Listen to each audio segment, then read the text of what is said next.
le côté agréable du génie mécanique principalement, c'est son côté théorique et pratique. On apprend à machiner, on apprend aussi à faire des dessins, utiliser des logiciels de dessin. Mais on a aussi des cours de physique assez poussés pour comprendre tous les mécanismes. Puis, quelque chose que j'ai remarqué, c'est que beaucoup de gens s'en vont à l'université après parce que c'est au niveau de la technique, le travail qu'on retrouve après est souvent pas assez exigeant par rapport à ce qu'on a appris.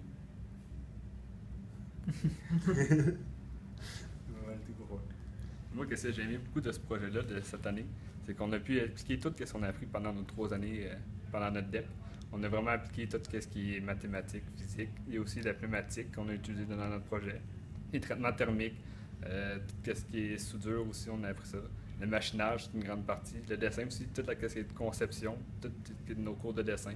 Donc, ce projet-là, moi, c'est ça que j'ai aimé, c'est que ça regroupe vraiment tout ce qu'on a appris durant nos 3 années. Dans ce projet-là, une des parties vraiment le fun, c'est de constater à quel point il y a des différences entre la conception qu'on peut faire sur le papier et la réalisation. C'est quand même difficile de faire le lien entre les deux. Donc, c'est pas si facile que ça, faire de la conception, contrairement à ce que certains pourraient penser.